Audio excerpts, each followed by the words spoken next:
When the left was in power, they used that power to censor me. I believe that if the left gets power again, they're going to censor again. And what's really sort of incumbent there is that the right wing needs to win. Has your opinion changed about censorship? Since Charlie Kirk was shot 3 weeks ago, we have seen mass joyous groups of leftists, not just fringe coalitions, but mainstream leftists and liberals celebrating the death of Charlie Kirk as they would celebrate the expulsion of some evil demon, when in reality, Charlie Kirk could not have been more mainstream. Since that has happened, you've had a lot of people on the right come out and cancel these leftists, finding their jobs, even a database of these people. Last time I checked, enumerating about 100,000 individuals that have celebrated Charlie Kirk's death has been aggregated. Now, how does Nick justify his support of leftist censorship when he is essentially the most censored person in history? That's the question that Glenn Greenwald asks Nick Fuentes in this wonderful interview. If you haven't seen the full thing, it's about an hour and a half long. I would definitely go recommend it. I'll leave a link in the description. I'll leave a link in the comments section, one of those two. Anyway, let's see what their answer to this question is. Let's get into the video. You know, I feel like I have a good sense for your worldview. I have, I think, a pretty good idea generally of where you're going to come down on an issue. Things that you say rarely surprise me because I think they come from a coherent worldview that I understand. I have to say, though, in the past month or so, there have been some things you've said that have really confounded me and surprised me, and so I want to ask you about those. You had referenced earlier the fact that you essentially are one of the most censored people on the internet over the last, decades, starting when you were from a very young kid. Like, you were just banished from every platform, YouTube and Facebook and Instagram, and, you were finally restored by Elon on X. Fortunately, Rumble is a platform that I think is one of the truly genuine defenders of free speech on the internet that has enabled you to have a show on there. I don't think you'll ever be canceled there, but by and large, you suffered this extreme amount of big tech censorship based on a theory that said that your views were so dangerous that you were essentially provoking, if not implicitly or explicitly encouraging violence against various minority groups. Whether that's true or not, that was the theory used to justify your censorship. And yet, after Charlie Kirk's assassination, you yourself started to sound a lot to me like those very people who demanded your censorship. You put up one tweet, I think we have it here, about Hassan Piker.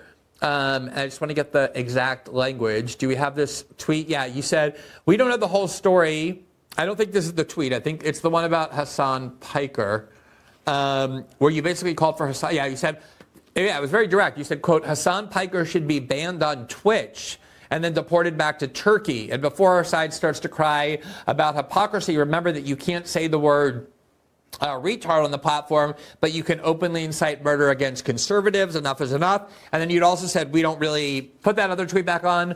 You said, we don't really know much about who the shooter is and what the official story is, but we know that tens of thousands of leftists celebrated his public execution for expressing basic conservative opinions.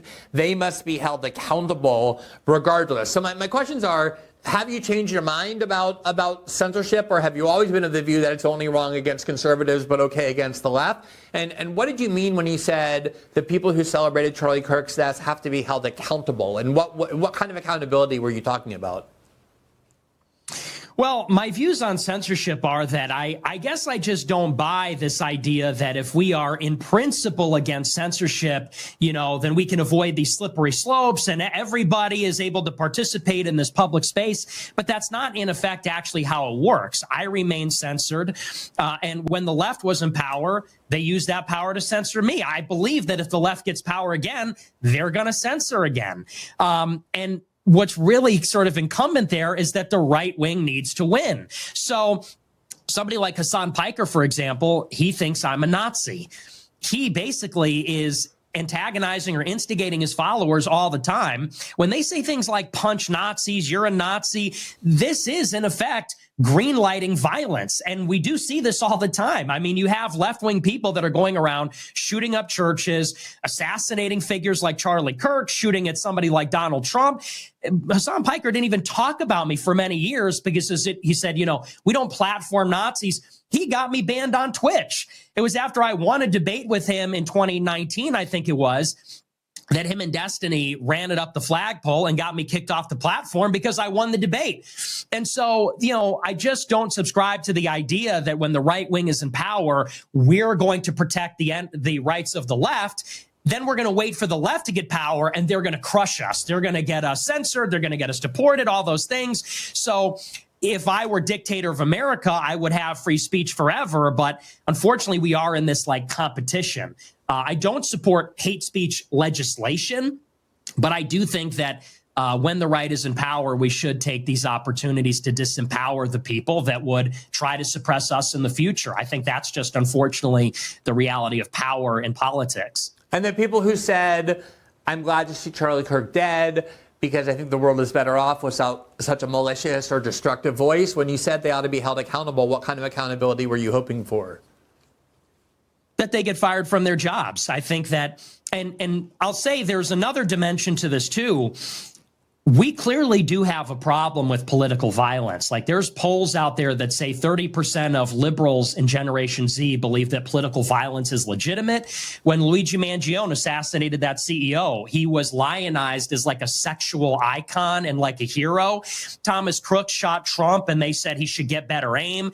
Charlie Kirk was murdered, and you have thousands of liberals actually publicly celebrating it because they think that his views are so radical, he signed his own death warrant. They believe that he forfeited his life. And I think that on some level, if you want to have free speech, you really can't tolerate that. And I don't think they should be penalized in any way because they hated Charlie Kirk or they disagreed with him. I disagreed with him. I didn't like him. But if you're celebrating political violence, especially in a very sensitive moment like that, it's not forever. It's not in a year, 5 years, whatever. But if the country's sort of on the brink of a breakdown, clearly there is this problem. I don't actually think it could be tolerated. And by that, I mean that I think that society has to make it clear that that's not acceptable. If you think it's acceptable to shoot people in the face because you disagree with them, you're not welcome in society, which means you're not going to be employed. You're not going to be allowed to attend a university. I think that's a reasonable place to draw the line, because otherwise I think you spiral into total chaos. And I would feel the same way about... You have advocated views that not just people on the left and not just liberals, but people in Republican circles and conservative circles have also regarded as so pernicious and so odious that they ought not to be even permitted into society. And that is what has led to you being put on the no-fly list and being debanked and being censored and suppressed in all sorts of ways. Now, I understand the tendency to say, look, if that happened to me, now that I'm in power and I can do it to the people who did it to me, I want to do it back to them. Maybe this is the constitutional lawyer in me that is just, kind of living in these abstract clouds. But I know personally I've been able to represent, neo-Nazis and people on the far right in their free speech rights and win by citing the cases from the 1950s that defended the free speech rights of communists. And I've been able to do the same for the left by citing these precedents on the right in a way that holding these principles is actually ending up in a way that benefits everybody.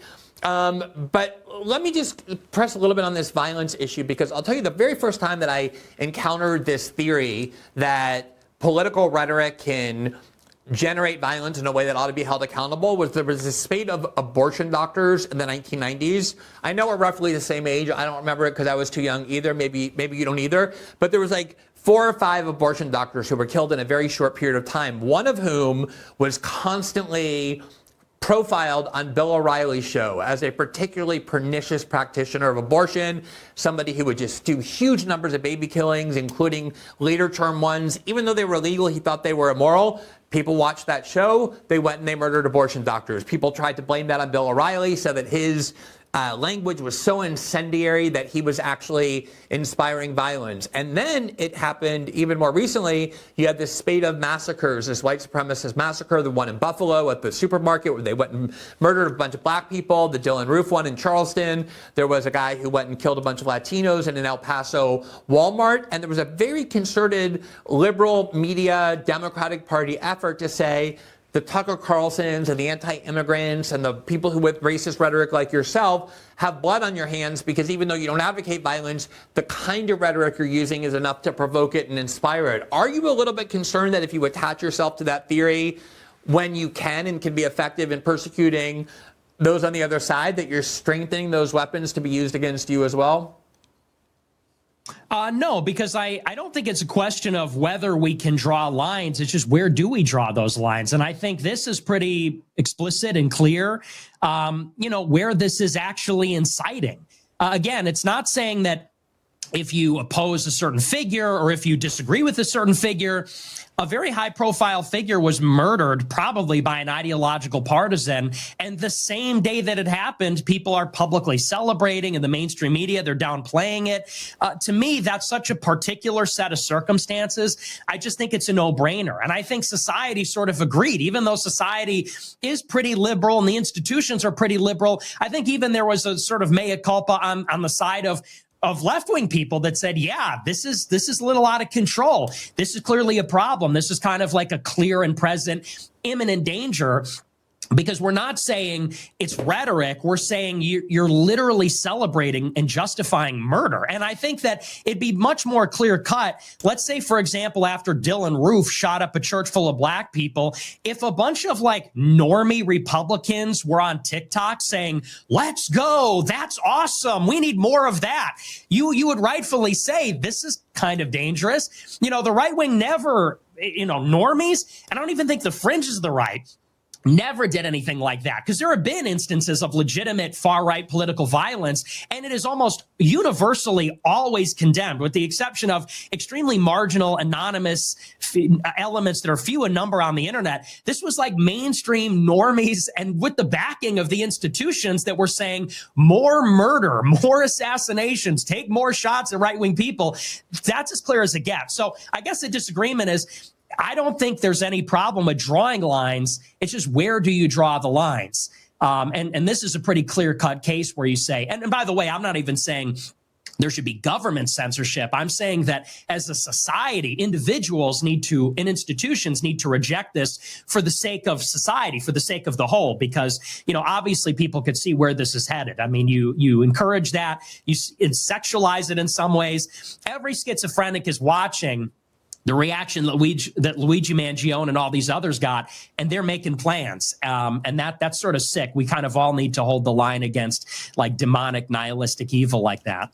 Right. I should just quickly say that Hassan Piker was somebody who was watching the assassination of Charlie Kirk in real time and actually chided his chat for expressing these views that it was a positive thing. And I think that was self-interested, because Hassan Piker makes a lot of public appearances, was actually scheduled to debate Charlie Kirk the next month at Dartmouth, and I think felt almost maybe like you did that this was the sort of thing that can threaten anybody, any of us who express views that make other people angry, who appear in public in order to do it. But he wasn't somebody celebrating the death. It's amazing that we've spoken for almost an hour without talking about the issue on which you spend most of your time, and these days on which I spend most of mine. So I do want to make sure that we spend some time on this before we end. You talked about... So this is a delicate situation. I remember back in 2020, whenever people on the right wing were getting kicked off of Twitter, whenever they were losing their jobs for speaking up against the COVID vaccine or the lockdowns, a lot of people on the right, that's back in the day when we were all listening to Ben Shapiro, right? He was the mainstream figure and he would have all the talking points.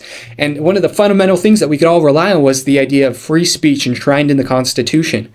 We need to support it because we need to be able to have these debates. We need to be able to speak.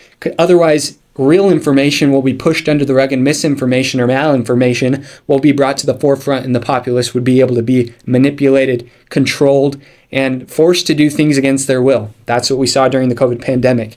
Eventually, Elon Musk bought X for $42 billion with a B, billion dollars, almost went bankrupt due to pressure from the ADL and other institutions, and eventually, like a phoenix from the ashes, has brought the platform to where it is today. TikTok alongside X has been not a pure conduit, but a graceful and an opportune conduit for free speech that has led a lot of the American public, especially among the Gen Z coalition, to go against Israel, to understand that a lot of factions in our government are being controlled by Israel and its institutions. Now, TikTok, as we see, has been bought up by Larry Ellison, a staunch Zionist and friend of Benjamin Netanyahu, and it's starting to be censored more and more. Now, with all that said, the right wing back 4 or 5 years ago would say, hey, we can't have this. We need to be able to have free debate. So why is Nick saying that leftists should be censored? Now, at the start, I agreed with removing people from their jobs. I agreed with kicking people out of positions of power that celebrated Charlie Kirk's death, but I couldn't articulate it, so I want to try to articulate it now. When the left is in power, they use every feasible method to obstruct and impede speech that they disagree with. That's what we saw during COVID. Since 2016, when Trump got into power, the left freaked out. They freaked out. They used every mode of power against the right wing to make sure that they were silenced. Nick Fuentes, when he was 18 years old in 2016, he was shunned off the internet. He was completely removed. That was the peak of cancel culture. You couldn't do anything. And so how have things changed? What we see now is that the left is going to use that power to their advantage when they are in power. They will gladly do it. And the right wing, we would rely on those principles enshrined in the Constitution because we believe the other side was acting in good faith. We believe that they were following the fundamental principles that are prerequisite to reasonable debates, to good faith discussions, to actually speaking for the purpose of trying to uncover truth. And now the right realizes that we're throwing the baby out with the bathtub. We realize that the left is not wanting to have reasonable discussions. They're not trying to actually come to truth or to truthful conclusions or postulate better ideas in which the government can run and the people can be supported by that government. No. Now it's a game of power against the right and the left. And the people on the right have realized that the people on the left want them dead. When Charlie Kirk was shot, what the left saw in their eyes was an archetypal representation of the people on the right. And that archetype was destroyed right in front of them. It was a symbol. And with that symbol dying in front of them, they celebrated. And as us on the right, as we look at that symbol and as we look at the celebrations of the people on the left, we see ourselves. We see them celebrating our deaths. Like Sam Hyde says, I'm not going to get the quote exactly right, but these people want you, don't remember when we are in power, don't forget these people wanted you dead. These people wanted your children brainwashed and your wife ravished. Remember that, because it's true. And that's what we see with this situation. And so we aren't competing against people in good faith. And, the right before, they believed that they were. And we wanted to rely on those principles in the Constitution. But after we saw Charlie's death, that's no longer the case. If you want to have free speech, you can't celebrate political violence. That's what Nick says in this podcast. And I agree, nothing will end true free speech quicker than overt violence. Yesterday, you saw, what's his name? He's another political, Steven Crowder. You saw Steven Crowder starting up his Change My Mind campaign again on campuses, where he goes and he debates college students, much like Charlie Kirk was doing. And all the comments aren't celebrating him and telling him, great job for fighting against the left. They're saying, we've seen this is useless. You're only doing this for clout at this point. Discussion with these people doesn't work. You'll just end up dead like Charlie. We've seen the effect leftist speech and practices has on our country as well.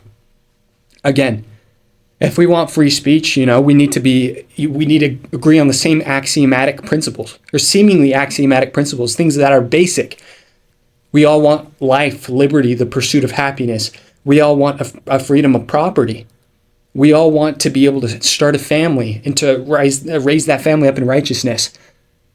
But as the left has instituted idea after idea, has propped up institution after institution that erodes the foundation of our society, that erodes the institution of the family, it has led the American populace to live in a deluded, manipulated reality.